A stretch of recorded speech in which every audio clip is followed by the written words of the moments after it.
Welcome everybody to this member webinar of the International Day of Persons with Disability. My name is Amrit Sachar. I am going to be co-chairing this session today. I'm going to give you a couple of warnings about the way that we're going to be running this session. We're very lucky to have somebody here who is visually impaired, and what you might hear in the background is a little bit of his screen reader. So please don't be alarmed. I hope it doesn't put you off too much, but it is the way that we are being able to be inclusive today. The second thing I want to do is introduce you, and we're all going to be introducing ourselves in this way. Introduce myself as Amrit Sachar. I'm a liaison psychiatrist in West London, and I am one of the joint presidential leads for the Royal College of Psychiatrists for Equity and Equality. And I'm going to describe myself so that people who can't see me very clearly have a visual image of me. I am a 56-year-old South Asian woman. I have very short pixie, salt and pepper, grey hair, and I'm sitting in my kitchen with a blurred background, but there's a Welsh dresser behind me, and I tend to gesticulate quite a lot, so I use my hands to communicate. I'm going to now invite Amrita to introduce herself. Hello, everybody. I'm Amrita Joottun. I'm a consultant psychiatrist, and I work in West London Forensic Service. I am also the equity champion for the general adult faculty, and I'm very excited to co-chair this webinar today. I think it'll be very interesting. And just a brief visual description of me. I'm also a South Asian woman with shoulder length brown straight hair, and sitting in an office with white walls and a window and about 4 potted plants on the windowsill. And yeah.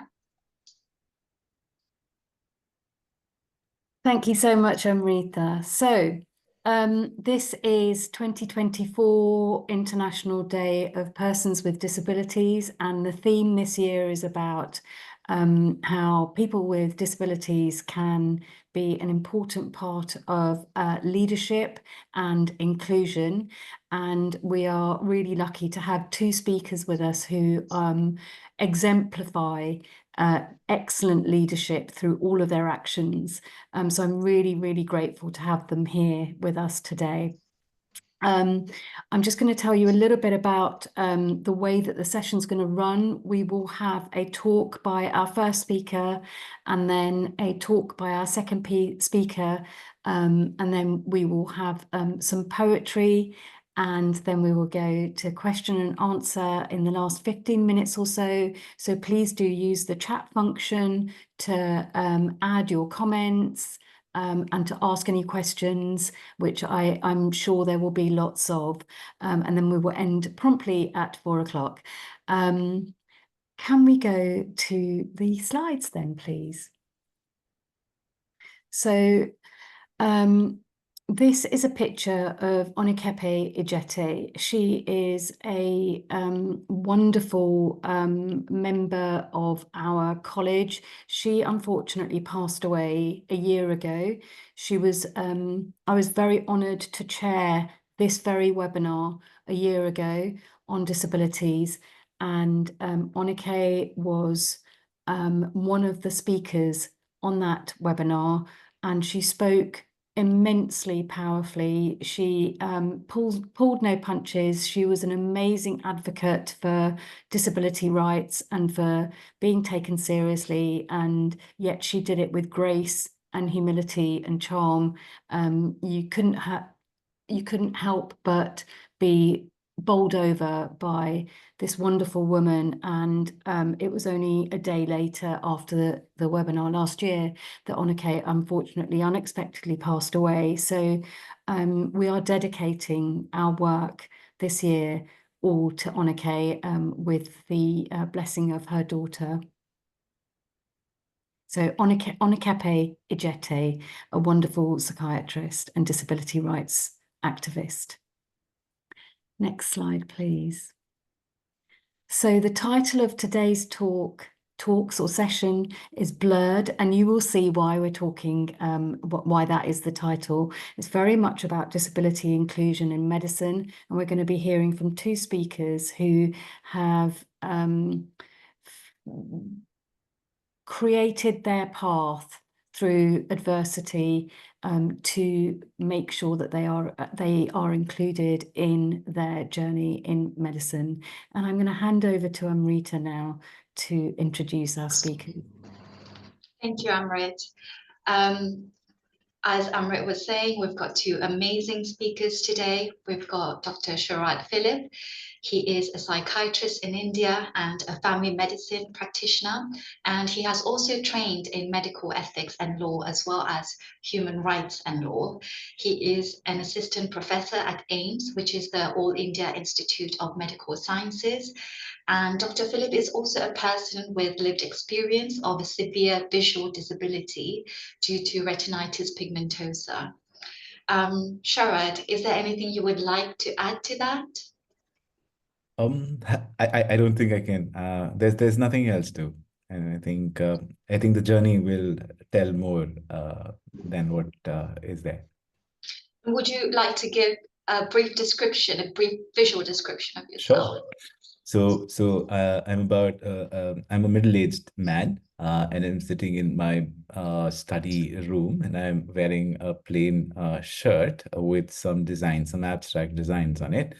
I don't wear spectacles. I've got a small earpiece in my right ear, and that helps me connect to another device, which is going to read out the content of my slides to me.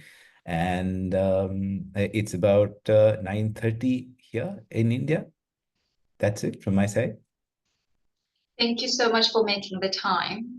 We've also got Dr. Shevonne Matheiken. She is an international medical graduate from India, and she's currently working as an ST6 in all-age psychiatry in east of England. She has a keen interest in neurodiversity, inclusive leadership, digital innovation, doctors' well-being, and reducing inequalities in healthcare. Welcome, Shevonne. Would you also like to give a brief visual description of yourself? Thank you, Amrita, and thank you to the college and the organizers for bringing these discussions to the mainstream. I haven't done this before, but we'll give it a go. So I'm a South Asian woman in late 30s with shoulder-length black hair, wearing black-rimmed glasses and a dark green jumper. In my background, you see white walls of an NHS clinic and blue blinds and a round clock.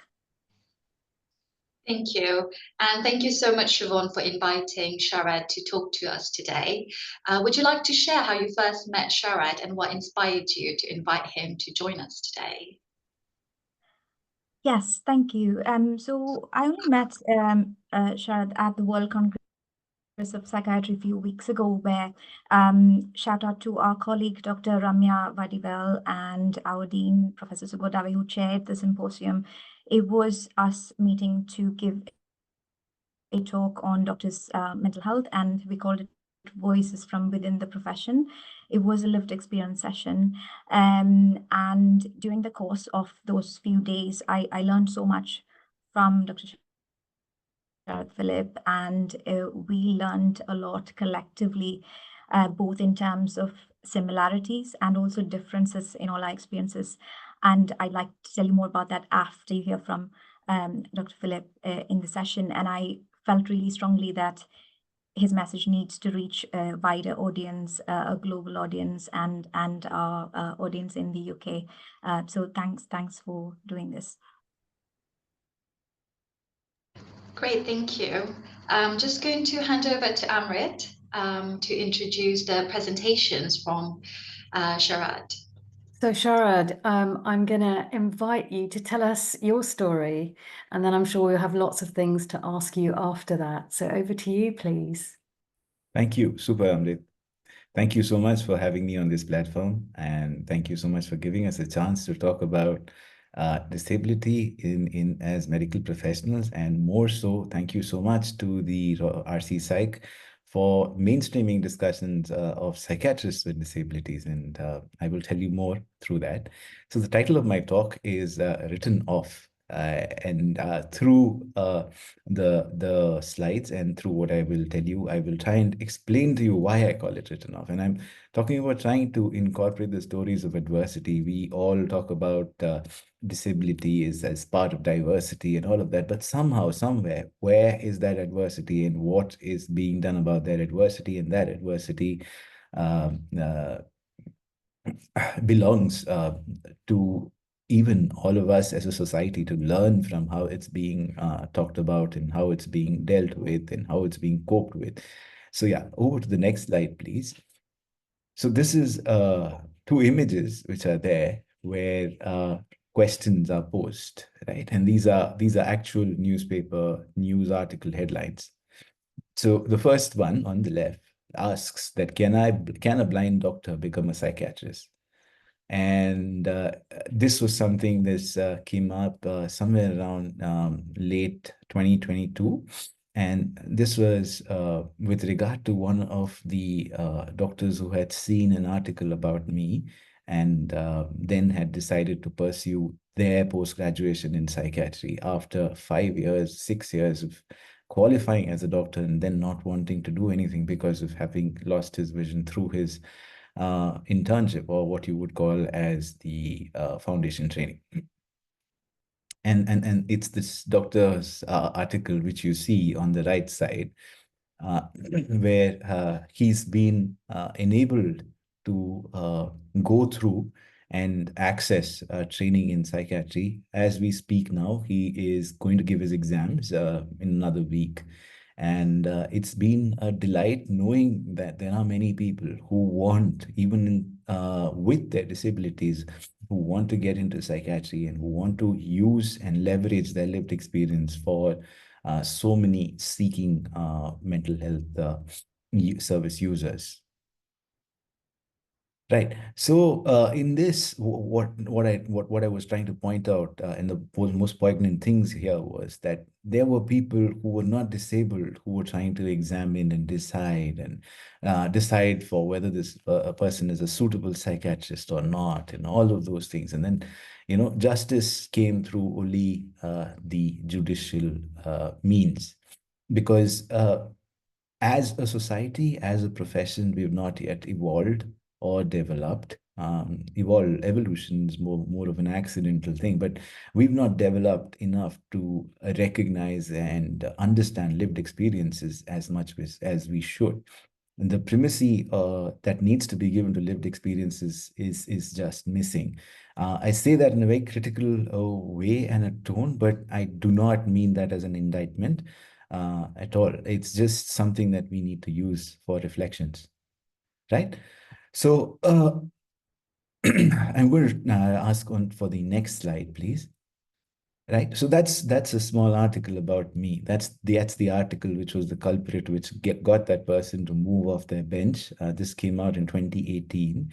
And you see a photo of me after what we call as our convocation here. So it's something like a baccalaureate or, getting your degree in your hand. And that's my mom with me there. And after this article came out, I have had at least 3 people who have taken up psychiatry in spite of not being able to do anything else. It may not have been their primary interest, but now they are in psychiatry and they are flourishing well. On the right side, this is someone whose article I read and got inspired a lot, and that's David Hartman. He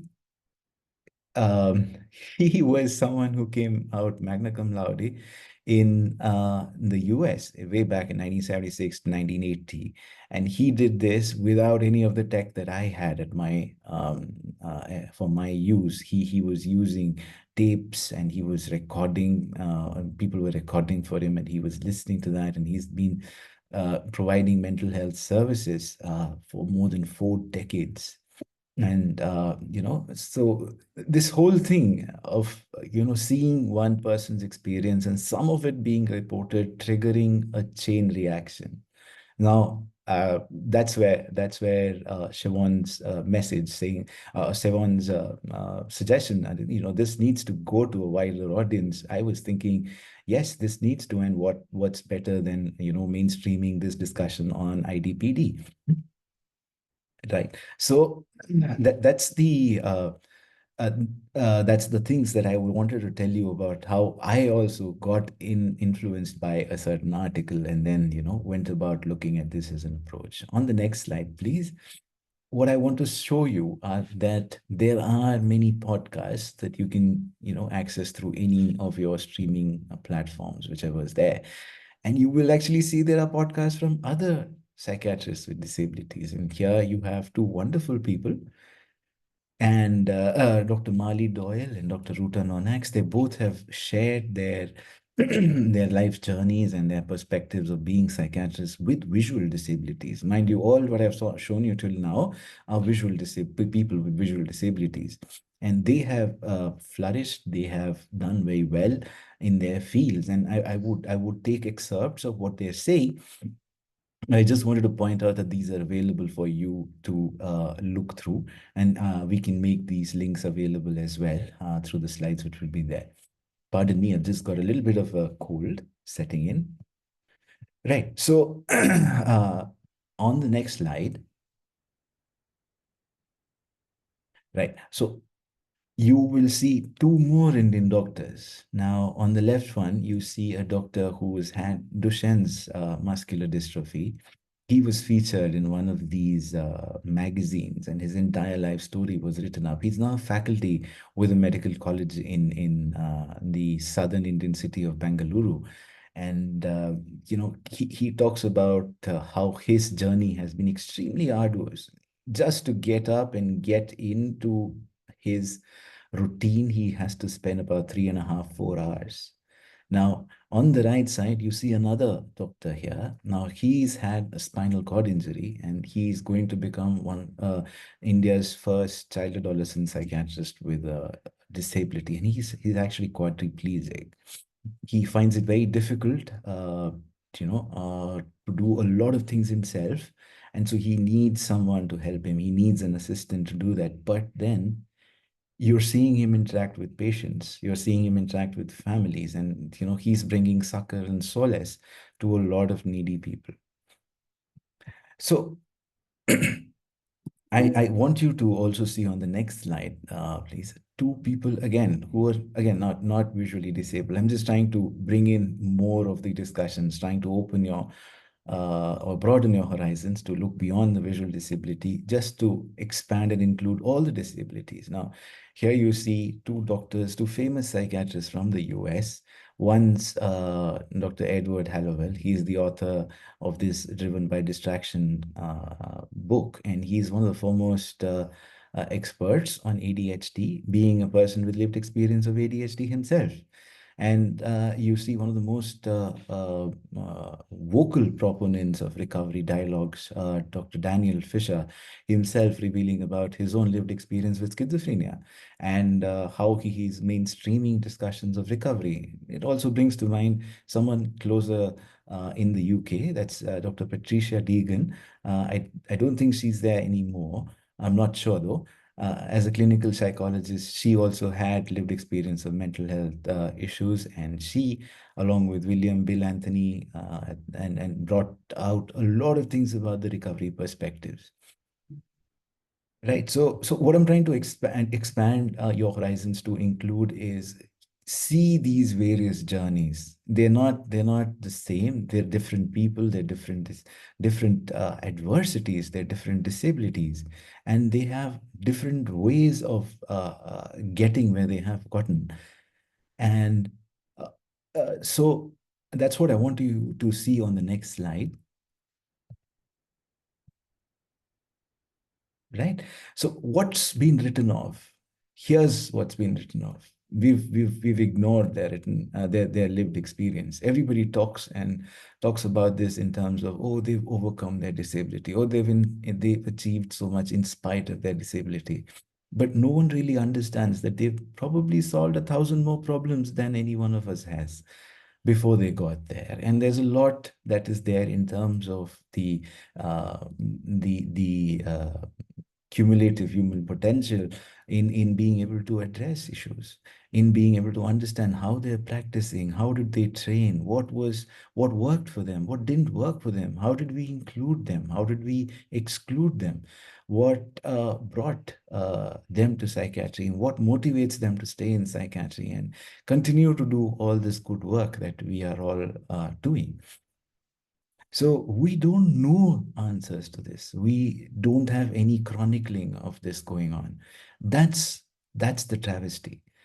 That's what we are missing out for our future generations when they want. Because every time we go there and we find, if it's a trainee or if it's another practitioner who has some special assistance needs, we're all back to the same questions. Are they going to be able to do it? Would they be able to do it? Why would you want to do it? Could you do it?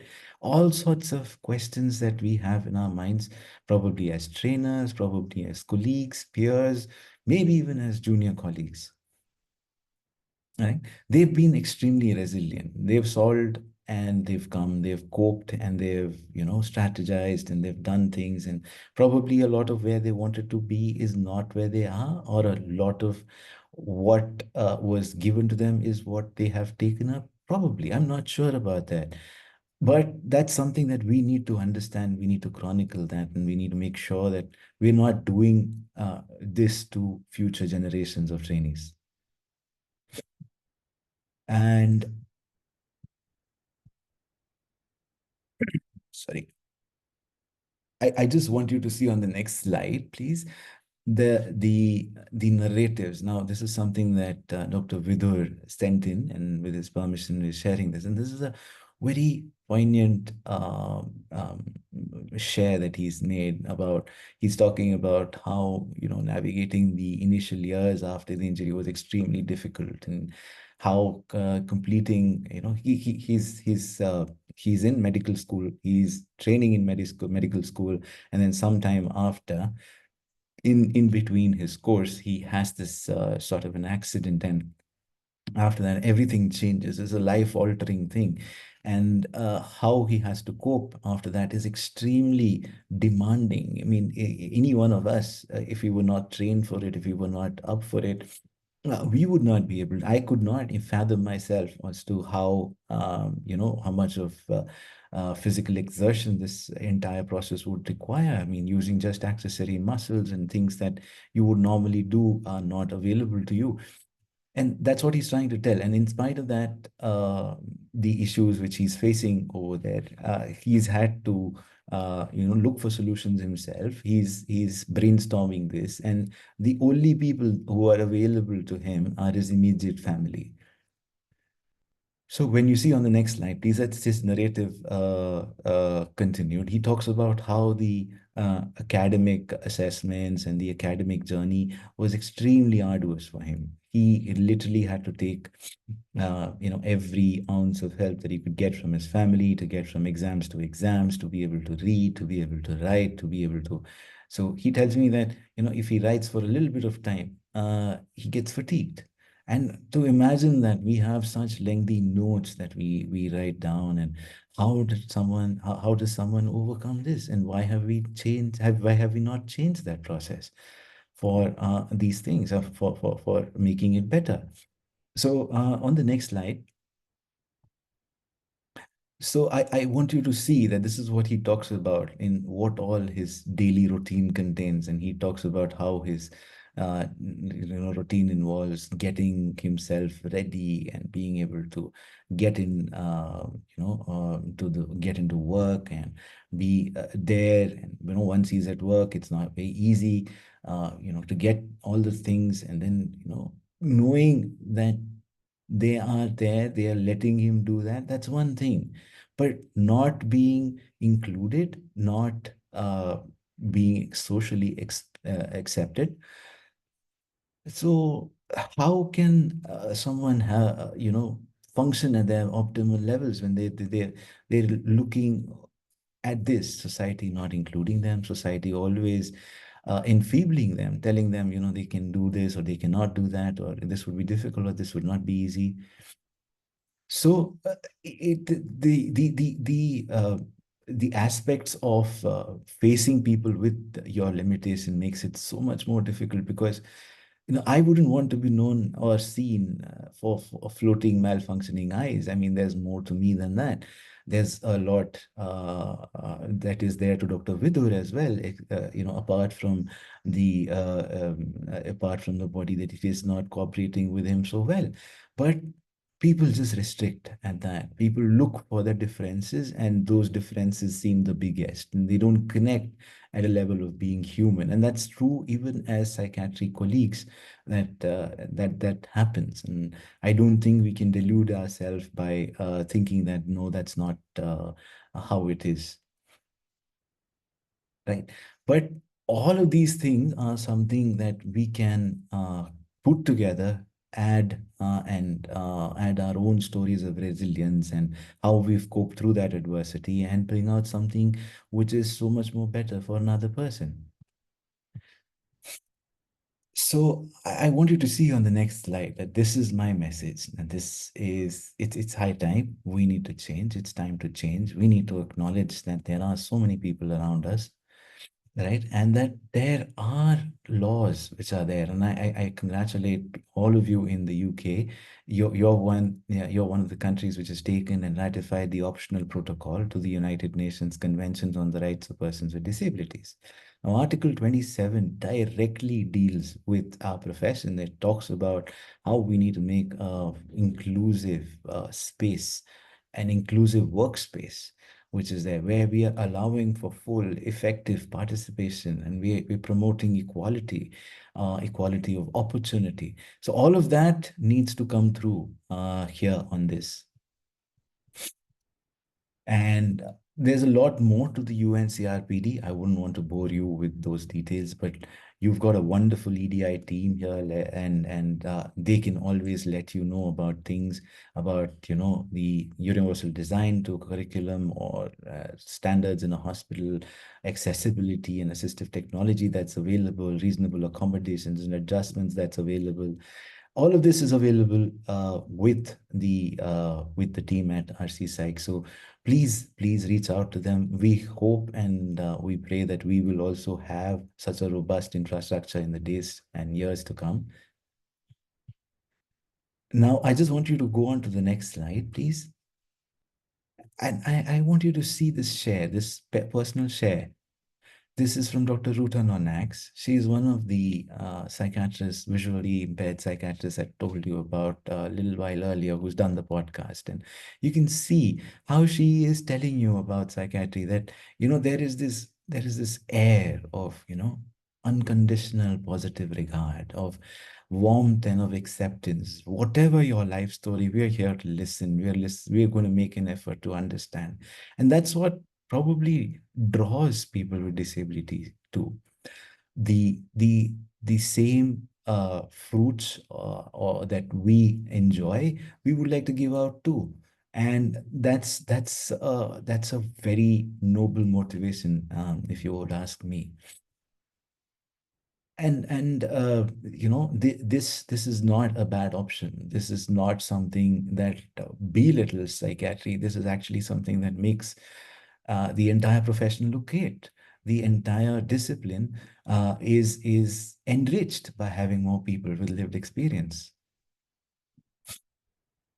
Right. So if you see on the next slide, please, you will see the share from Dr. Marley Doyle. She was the other visually impaired psychiatrist.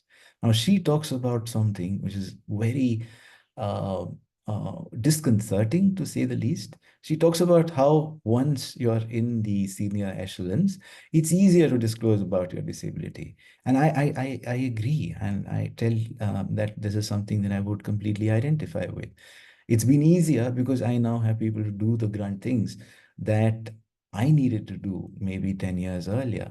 So the entire aspect of having trained intermediaries, having people work and use their skills as well to complement whatever capabilities and uh, potential is there for a psychiatrist with disability. It's very important, but there's something inherently wrong about the way that we are having the medical training, where we try to pathologize it, or we are actually ending up making it sound something that's like a weakness, that's something that brings on shame, that brings on some sort of an apprehension of being excluded of. So this whole thing of making a disability invisible, it stems from this. A lot of it does have to do with what we call as the acculturation, a sort of work culture. It's an unwritten things that go on, and how we refer to our patients and clients and families in what they do. And it also just seeps through, and these things are actually more disabling than anything else. But at the same time, Dr. Doyle tells about, every physician has had some sense of suffering, and there's no human being who's not had any suffering and who's not had any adversity. And through their adversity, they've also solved some things and come through. And their shares and their lived experiences just as primal and just as important too. But why is there a need for physicians to sound like they are the toughest people, that they are, unmoved, and they are always constantly compassionate care providers in whatever storm, whichever calamity, disaster, whatever personal injury, to their even to their own detriment? That's not a picture that helps. That it may look noble, but that's not a picture that helps. And I don't think that any of it is actually true. Right. I just want to show on to the next slide. Right. I wanted to tell you that going forward, there are a lot of things that we can internalize and we can start changing. Even there is the power, that is the power of one, in whatever we do. Right? We can start making the spaces around us inclusive. And I really want to appreciate the entire RC Psych team and all the speakers on this call. This aspect of introducing the visual descriptions and trying to tell who you are to help you have an image or a picture with words. I was just so inclusive. I mean, it just felt so empowering. It just felt that I'm actually being included, and they want to tell me. And for example, Amrit wants to tell me that she gesticulates a lot, she uses her hands, and that's how she shows that. And that paints a very different picture for me. I would never pick it up probably if it was left to my side. But we can start making that change. That's the power of change, and it can happen even with one. There are lots of things that we can do. I think these are things which are better dealt with by the experts at RC Psych, through the ADI team, through teams who will work on adjustments and reasonable accommodations, through the testing and curricular things, the academic things, whichever is there. So I don't want to bore you with these things. It's just some examples that I had thought of sitting here in India. I don't know about your system there. So I thought of trying to look at what's possible in reducing the fatigue for trainees to go through psychiatry, or, for helping practitioners, solve many of the issues they're facing with regard to their daily practice. And in the next slide, there are some more reasonable adjustments or accommodations. So the funny thing about accommodations is, when you start asking people always confuse this as the accommodation that needs to be about a place of stay rather than an adjustment. So it's better we just refer to them as reasonable workplace adjustment. So what I'm going to do is I'm going to rush to the next slides. These slides are going to be available for you.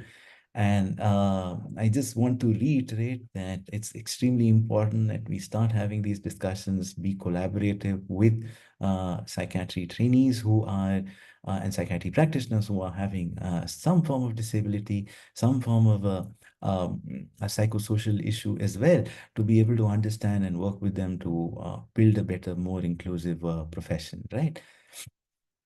So I'm also going to suggest that we move on to the next slide, please. Right? There are many things that are here that we were thinking that these things could be implemented. I think a lot of it you already got going at RC Psych, like the less than full-time training, the options of having a near peer mentor, or of being buddied with some other colleagues. Right. I want you to come on to the next slide. And this is what I want you to have. I want to leave this message with you, that the onus is on us and we need to own that onus.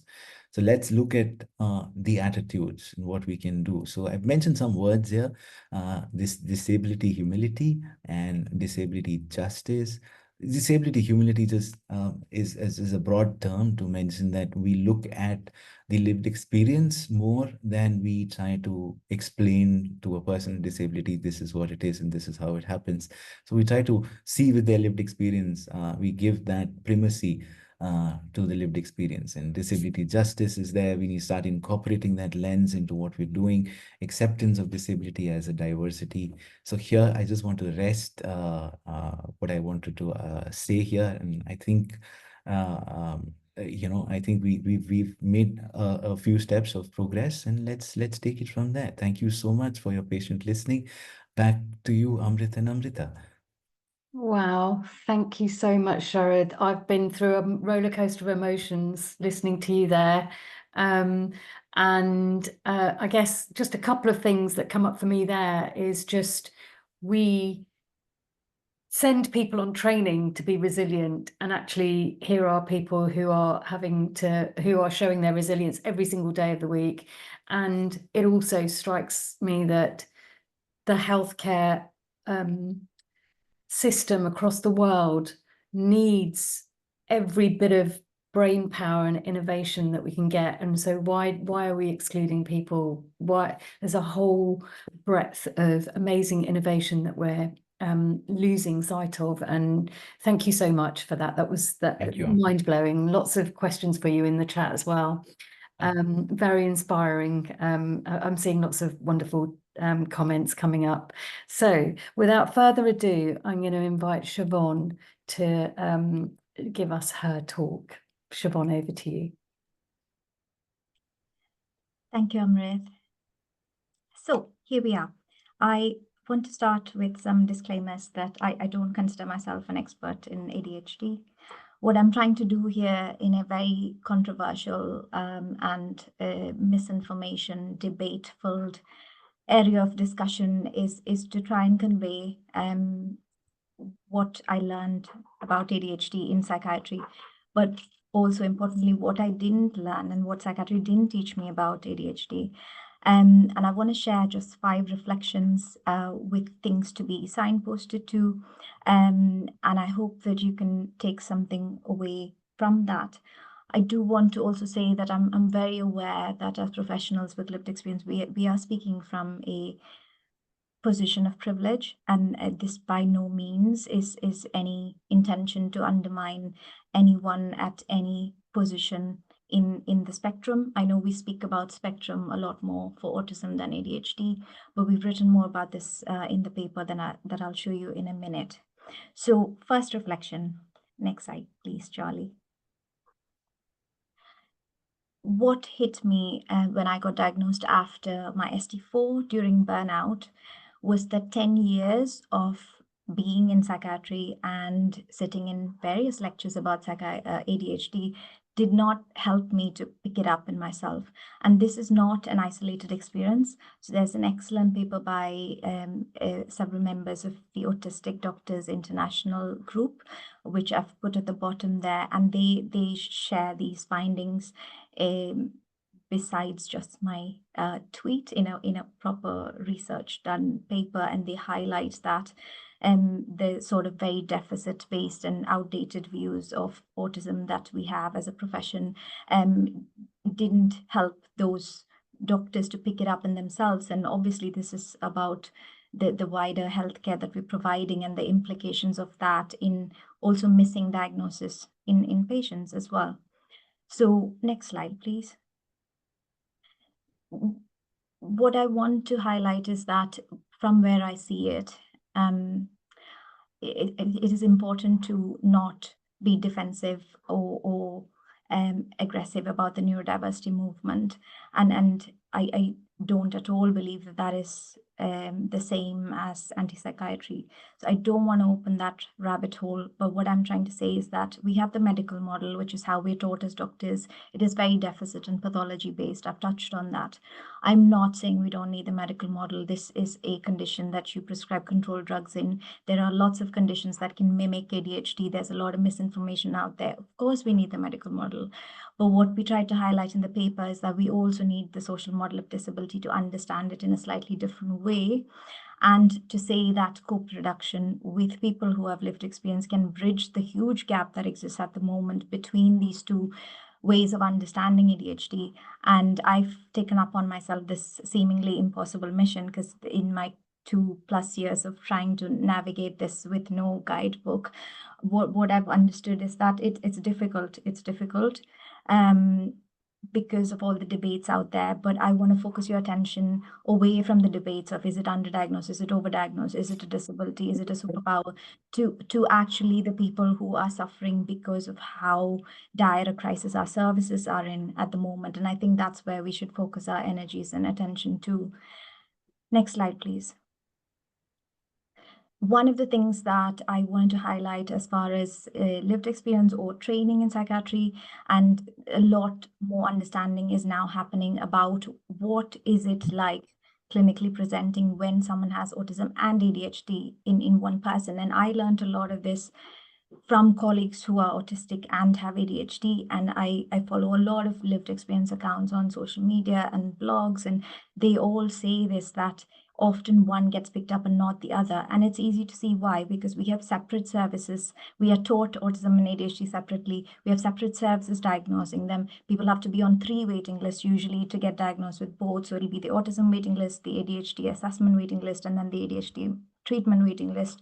So while we're trying to fix all this, and people who have authority are trying to fix this, there is a lot more understanding. And I want to highlight this article in The Guardian, where we have quotes from people with lived experience and psychiatrists based in the UK, including Dr. Khurram Sadiq, who's done amazing work, and their ADHD team was awarded at the recent RC Psych Awards. So I just want to quote him and say what he's written in the paper about the dualities of having autism and ADHD. And he describes it as silence versus noise, structure versus chaos, repetition versus novelty, and caution versus risk-taking. So I'm just putting that out there, that this could be a reason why there's a lot of underdiagnosis and missed diagnosis. Next slide, please. So coming back to our topic today in terms of things that Dr. Philip has shared as well, in terms of shared experiences of doctors or healthcare professionals or anyone in a workplace context with disability, where people have this experience where difference or need for support is sometimes wrongly assumed to be incompetence. So I did write a blog about this, particularly in the context of like training, and I have put the link there. But a lot of ADHDers self-medicate with excessive amounts of caffeine. So I use the acronym COFFEE just so people can remember it. But I won't go into the details, but maybe I'll pick on curiosity, not criticism. So we know there's this thing called rejection sensitive dysphoria in ADHD. It's not a medical term, but it's a term that many and most people with ADHD relate to as far as lived experience goes. So when we're trying to understand someone's experience, it's important to have a curious approach rather than being critical. And the outcome, not process, refers to a neurodivergent person might do things very differently. Say the thing I struggle most is with admin work, and that's to do with the executive dysfunction, low dopamine tasks in ADHD. As long as the outcome, which is the output of clinic letters, can be negotiated, it helps to not focus on how someone does it, because it'll need a trial and error, and it may need digital solutions. I'll go to the next slide because of time, and you can read more about this. this term, so in our paper, Adult ADHD Time for a Rethink, we've used the word masking, and I want to explain this with a personal example, and people with lived experience on the call will totally know what this means, but there may be professionals who are actually not familiar with this term at all. And in our screening questionnaires, for example, I'll take the question where it says, do you struggle to stand in a queue? And I explain with that example, if someone asked me and I had to say as a yes, no answer, my answer would have to be, no, I don't struggle to stand in a queue and wait. But if they went a bit more, and that's the bit I mean about exploring masking, which is something that we think women do a lot more, and that might contribute to underdiagnosis. If someone asks me, so what do you do in a queue? Then I will tell them a much longer answer, that what I do is, because it's unbearable to stand there doing nothing, I would give myself a topic to think about, and I will be thinking intensely about that topic. And that's how I cope with being in a queue. So a few concepts that really help, again, you can read it in the paper, but one of the things is about spoon theory. So spoon theory is very helpful. It's basically a description that people with different kinds of disabilities have a limited amount of energy represented as spoons in this analogy, and that you spend varying amounts of spoons which differ between days, and it differs between tasks. So it really helps to explain to people that when you have a different brain, something that takes no energy for a neurotypical person might use up all your spoons. So for example, communication preferences. So a lot of neurodivergent people don't like phone calls. And again, you can't generalize. And that those kind of preferences can be explained really well using language like the spoon theory.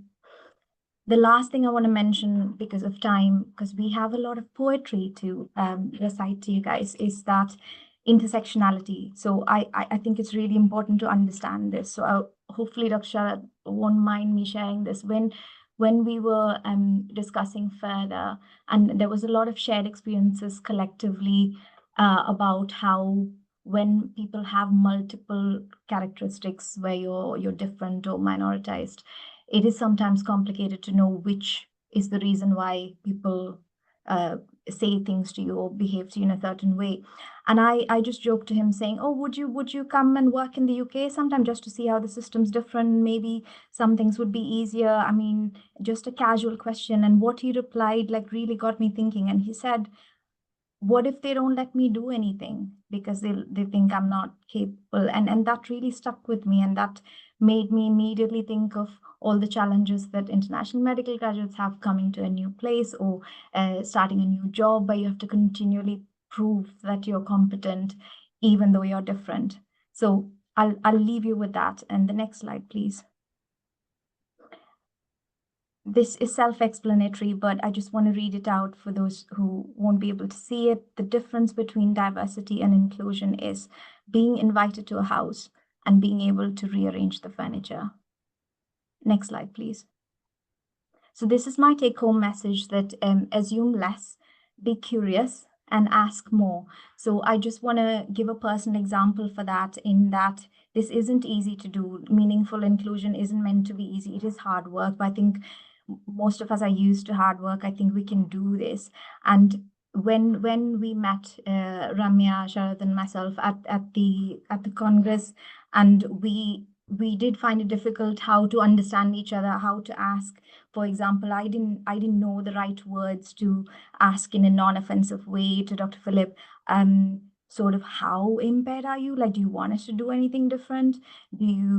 Should we do something? And I was, one side of me was thinking he's traveled from east of India all the way to Mexico City without anyone with him. So I didn't want to be like patronizing, but what magically happened was that after our talk, that psychological safety was there because we'd all been vulnerable together. And I think that's what he was also saying about the power of being vulnerable. I'm fully aware that everyone has different leadership styles, and that doesn't work for everyone. But there was something magical about that, in that I haven't stopped asking him questions since then. Do you see colors? Do you watch movies? How do you see the blood results of the patients? And every time he's taken that on board. I blame it on ADHD curiosity when I'm embarrassed, but he has every time obliged and educated me every time I've asked. And I think that's the message I want to give, that as long as your intentions are in the right place, it's okay to make mistakes and just to learn from each other's experiences and what we can do differently. Next slide, please. I want to leave you with some book recommendations. I'll just read the titles out. One's from Cat Brown, It's Not a Bloody Trend. Second is Dirty Laundry. Third is Scattered Minds by Gabor Mate. And the final one's Driven to Destruction by Dr. Hallowell, who Dr. Philip referred to.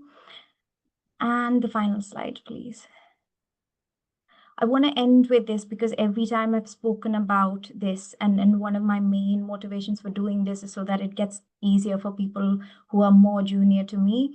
And it usually has been the case that every time I've spoken about this, at least a few people come up after the talk and sort of privately say, I'm on a waiting list, or I think I have ADHD, or I think I'm autistic. And so I just wanted to signpost these things.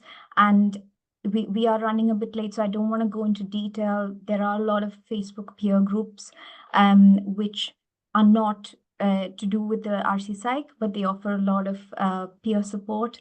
And there are a lot of processes within the UK where you can have quicker assessments, and the access to work allows you to get support at work even while you're on a waiting list before the formal assessment happens. So I will now end, and you can stop the slides, Charlie, and I'm going to read out a poem called Training in Difficulty. So those outside the UK might not be familiar with this term. It's like this mysterious term that is referred to very special trainees. And the message I want to give is I genuinely don't know who qualifies to be called that. And the message I'm trying to give is 3 fictional stories based on collective experiences of 3 neurodivergent doctors. And I want you to take away from that next time you're in a position of trying to help someone or support someone, ask, is it the training difficulty, or is it the training environment that's in difficulty, or is it both? Training difficulty. 1.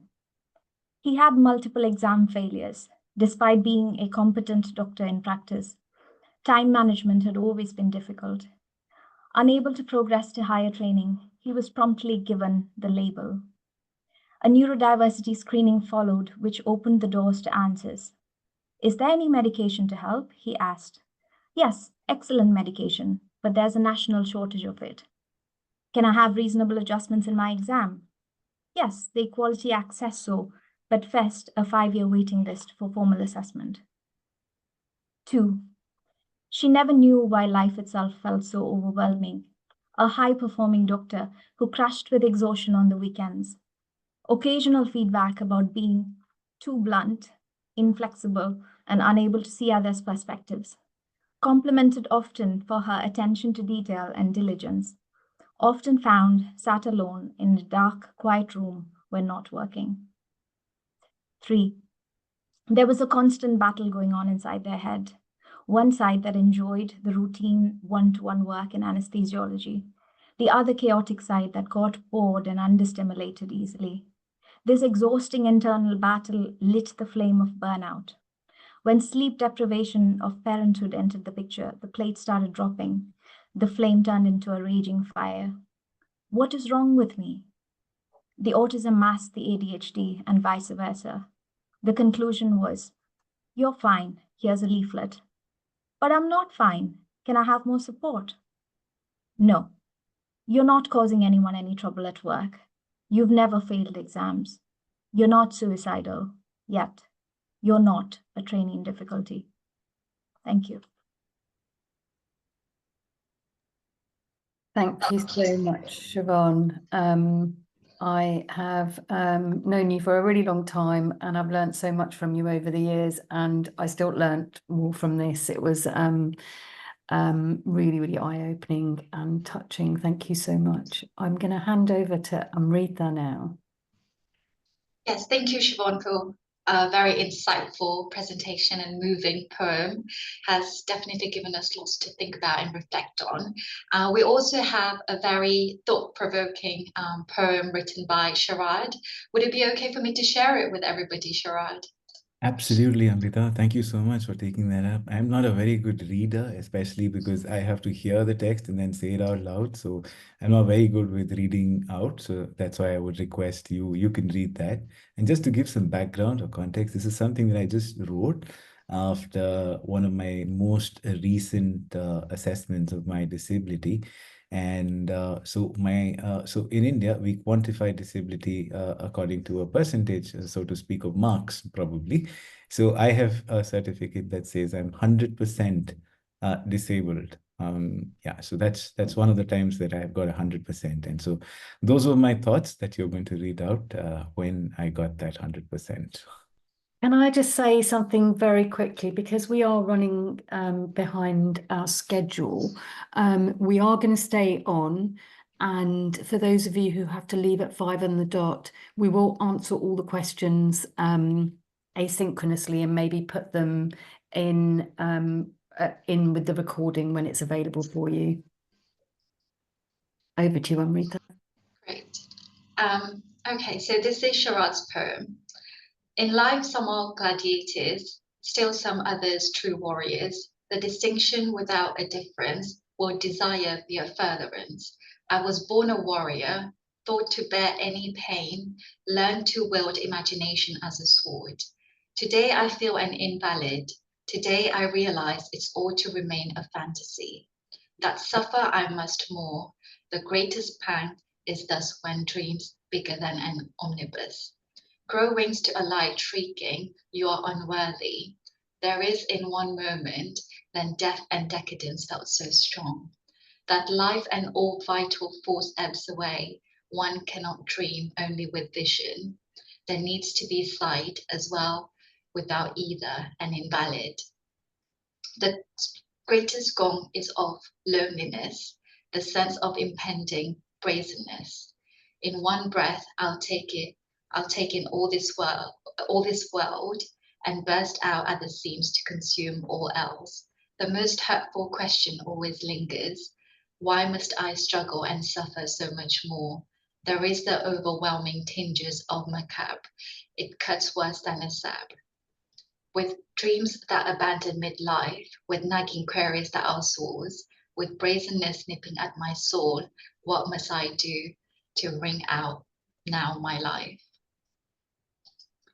So I think that's deeply moving, and thank you for allowing us to share this, Sharad. Over to you, Amrit. Thank you so much, Sharad. That was incredible. It was really interesting. I felt the need to close my eyes while I was listening to that. So it makes me, it's so fascinating. You're really making me think about all of our senses now. So at this point, can we get the slides back up, actually? I just want to do a very quick signpost to some of our resources. So we've had a disability task and finish group working on a document about guidance on reasonable adjustments, which both of you have talked so eloquently about. And there is a question further about reasonable adjustments. This document is taken a elephant's gestation to produce this thing. It will be ready hopefully early next year, so look out for that. And then can I direct you to the CPD modules for supervisors and managers of divergent doctors, and there's a couple of other links in this that you will be able to have. And then just on the right is an acronym that we've developed as a part of being good disability allies, and it basically just talks about all the things that Sharad and Shevonne have been talking about. But I'm really keen not to spend too much time on that and actually go back to some more poetry. And I'm going to invite Shevonne to do one more poem for us. No, in fact, before that, I'm gonna invite Sharad very quickly to tell us what his thoughts are on the use of AI in thinking about inclusion and disability. Oh, okay. That's a question that's got many layers to it. I can try and answer that from my lived experience. I've started using a lot of these AI chat bots and trying to get things done. So I see a lot of things that I can complete faster just by using AI. So for example, something as simple as punctuations. Now, this is something I totally miss. I don't know if you would have noted this in my emails.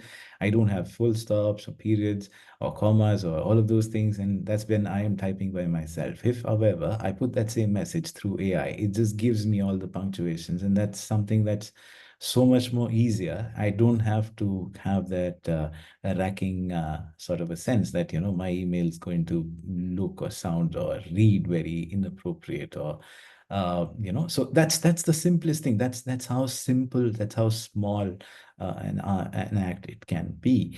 And I also use AI now. This is something which is very useful now to me. When I search on, let's say, something like a big search in like Google or Bing or any of those things, you get so many results. And, you know, one of the things that they try to show you is we've got these many 45,000 results or 50,000 results to you in less than a second or some few milliseconds.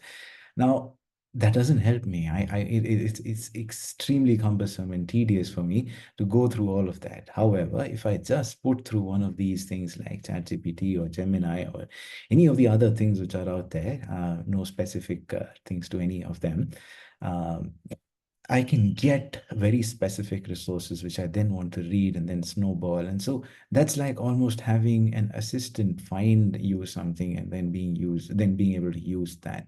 So, I mean, so as simple as engaging in correspondence to, you know, getting up to speed with something that I need to do on an academic front. That's something I will rely on AI for. But I also see that AI can help in furthering inclusion dialogues. There's a lot of content already on the web, and you know, when you use some of these large language models to generate certain statements or be able to provide some sort of a collated opinion, you will see that they actually do better than most of us would want to. We can then just prune it, refine it, and we get a very good understanding of how inclusion would look.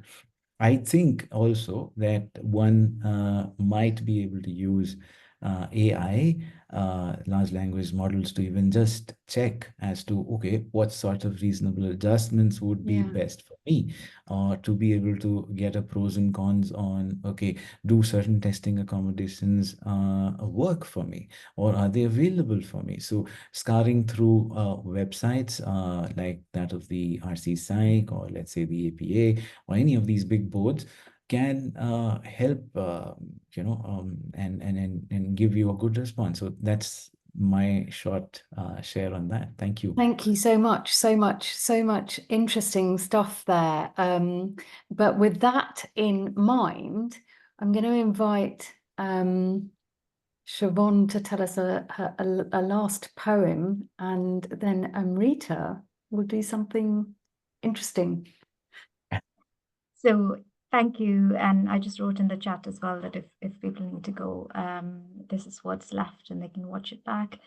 This is a very short one. It's called Time Blind. They say the condition makes me time blind, that my brain miscalculates and misinterprets. So I mask and compensate, or I risk becoming the stereotype of being late. I live in fear of being labeled unreliable. Am I really time blind? Or am I just excessively mindfully present? Is it so regretful that I lose track of time? Or is it fascinating that I immerse myself so fully that time stands still? They say it's a bad thing, but is that really true? Isn't there something beautiful about it? Like when you speak to someone special and 40 minutes feels like 5, or when you miss a loved one and a month feels like a year. Who gets to decide if it's a disability or a superpower? Thank you. Thank you, Shevonne. I think, we were all quite struck when Shevonne told us about the poem and that she asked ChatGPT to interpret it. And we're all fascinated by the interpretation. So I'm just going to read that out. And I wonder what everybody makes of this. So this is the ChatGPT's interpretation of the poem that Shevonne's just read. And it says, Shevonne, this is such a poignant and thought-provoking poem. Here's how I interpret it. At its core, Timeline feels like a profound reflection on how society labels and pathologizes traits that, when viewed differently, can hold extraordinary beauty. You skillfully challenge the idea of time blindness as a deficit, flipping it into a lens of appreciation, appreciating moments of deep presence and connection. The opening lines reveal the tension between external judgment and internal experience. Society's stereotypes, being late, unreliable, are juxtaposed with your deeper truth. A rich immersion in the present moment. The poem questions whether this is truly a flaw or a gift, offering an alternative perspective that celebrates the depth of experience rather than condemning it. The rhetorical questions create a rhythmic push and pull, inviting readers to reconsider rigid definitions of normalcy.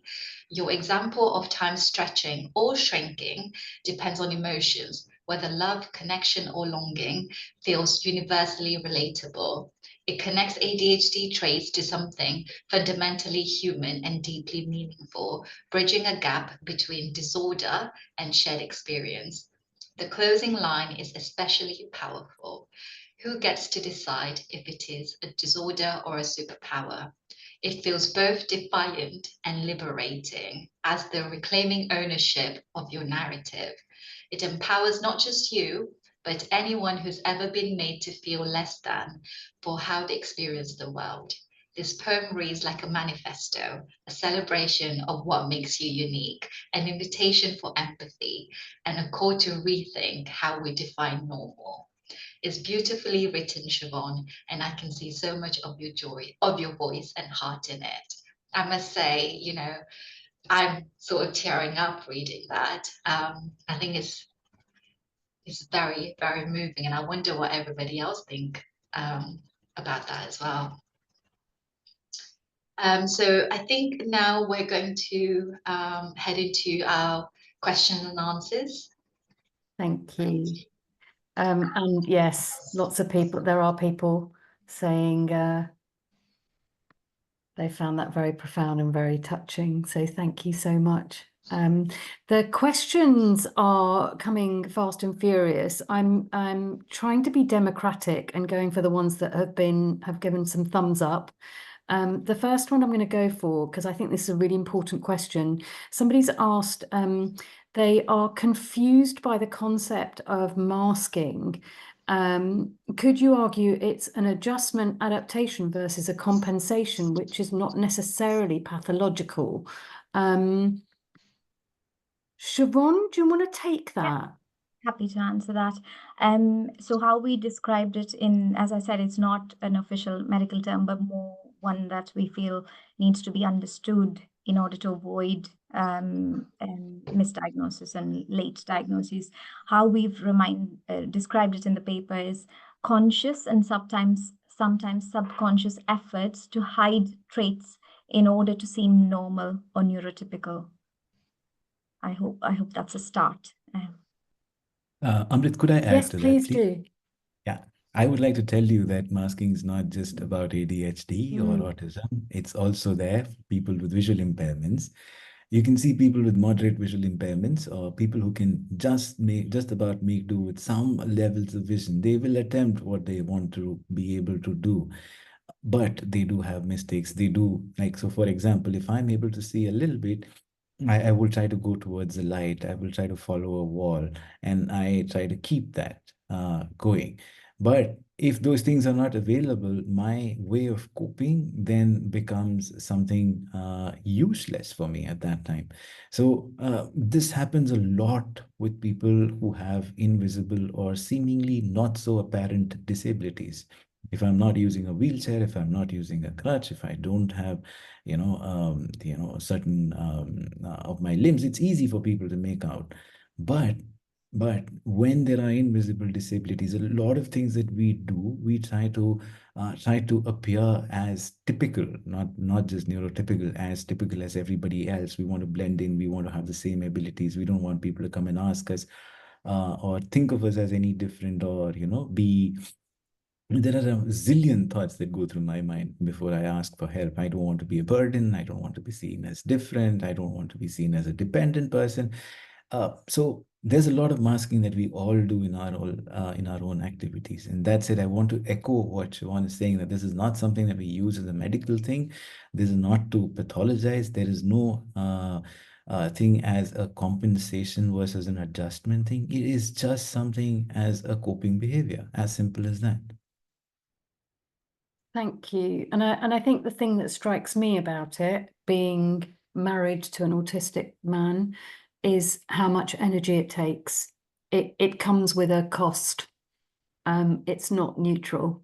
Yeah. It's quite effortful. Sorry? It's quite effortful. I mean, it's very effortful. And that's energy that you could be spending doing other things. Absolutely. Yeah.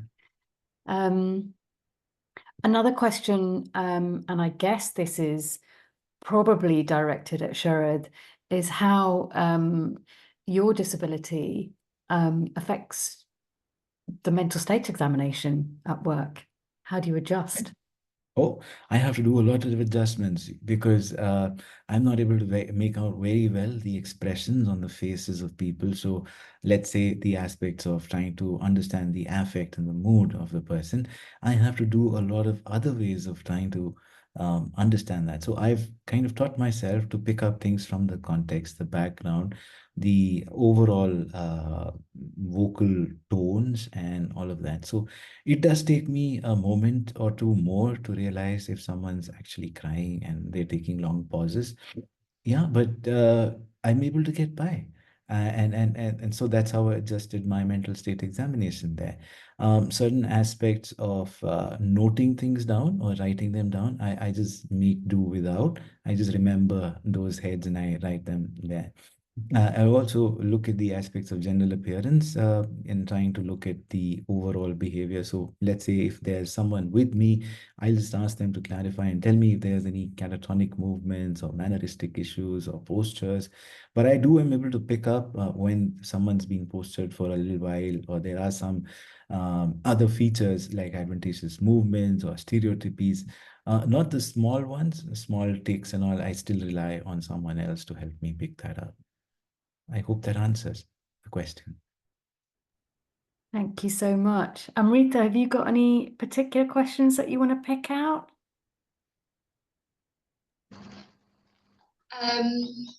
There's so many. I was just scrolling for all of them. There was one in here about, actually, there's one that's actually 3 questions, but it's got a couple of thumbs up.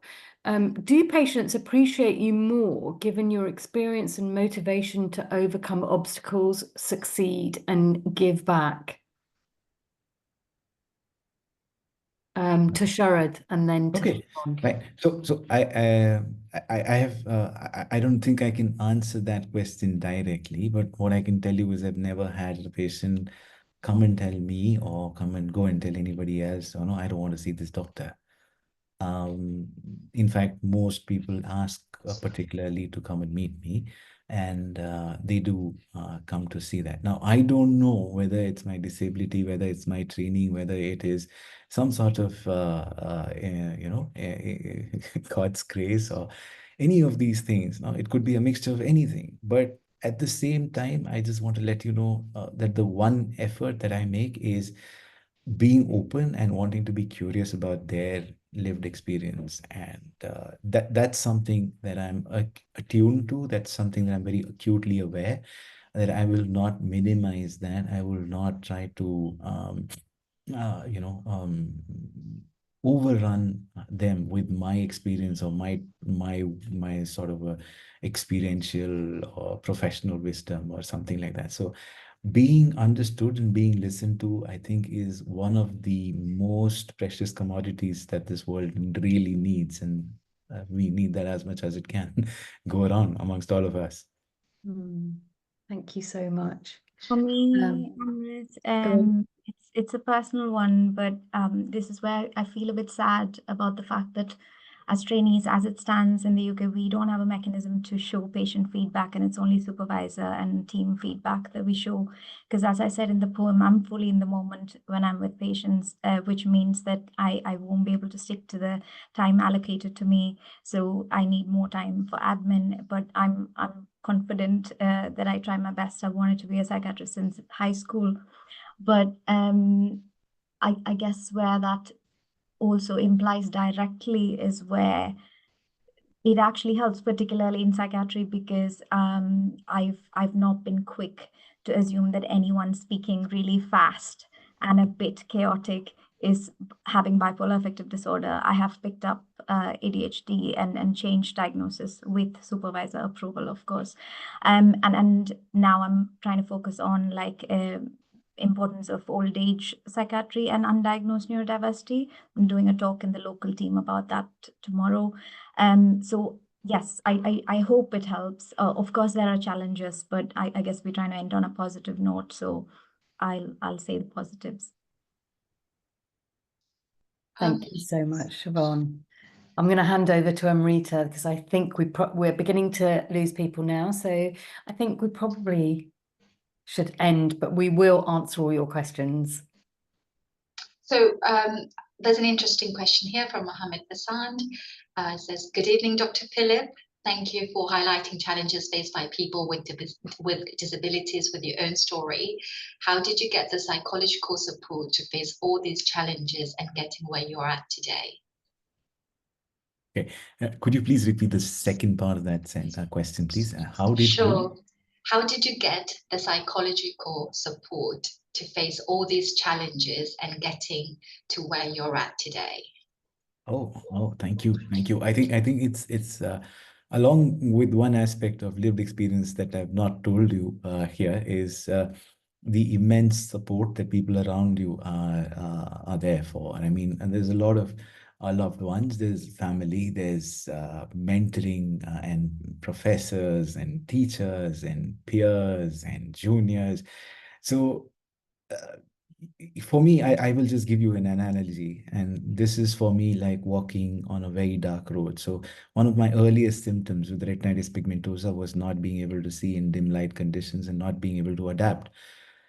So there have been times where I've been walking on a road thinking that this is the road that I need to walk on and I need to get from A to B. I know it's a straight road, or I know that I need to go further, but it's absolutely dark and I can't see anything. So just sometime around that, and this is something very peculiar to India, you'll have a small vehicle. It could be a two-wheeler, a four-wheeler, or a three-wheeler, or any of those things.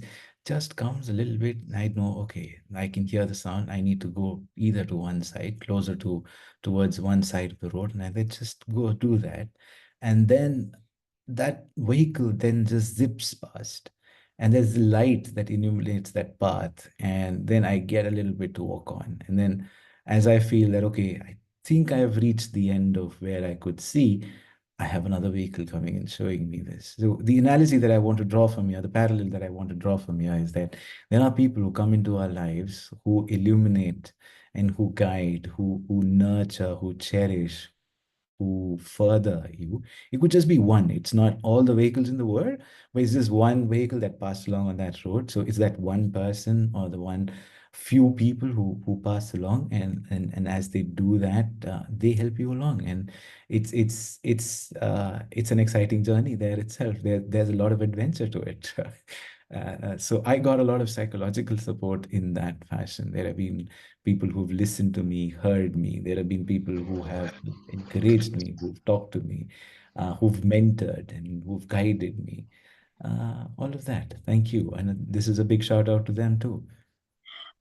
Amrit, can I quickly add something to close? I promise nothing more to say. I just want to add that sometimes you have to laugh at things as well. And I want to take you all back to our Congress 2 weeks ago. And once that ice was broken. We laughed so much because we laughed about how Sharad was so much better on the escalator than me because I have astigmatism and I feel funny looking, and he aced it like a pro in a crowd of 3,000 people. And I'm the one who walked into a glass door which was immaculately cleaned. It wasn't Sharad. So I think it's important to also not have that doom and gloom narrative. And sometimes we laugh at ourselves because most of us have cried enough about it. So then you decide one day that you'll laugh and move on. Lovely. I think that's yeah, it's thank you for making that point. I think again, quite a lot to think about and really kind of reflect. I think we are going to end now. We're way past time. So I would like to say a big thank you to our incredible speakers, Dr. Shevonne Matheiken and Dr. Sharad Philip. I would also like to thank the college, our wonderful events team, and especially Ruth, Catherine, and Charlie for making this webinar possible. And also a big thank you to all of you as well for joining us so late and for still staying with us on a Tuesday afternoon. The recording of this session will be available on the Royal College website. And finally, just wishing all of you a very happy International Day of Persons with Disabilities. Take care, everybody, and have a wonderful evening. Thank you. Bye-bye. Bye.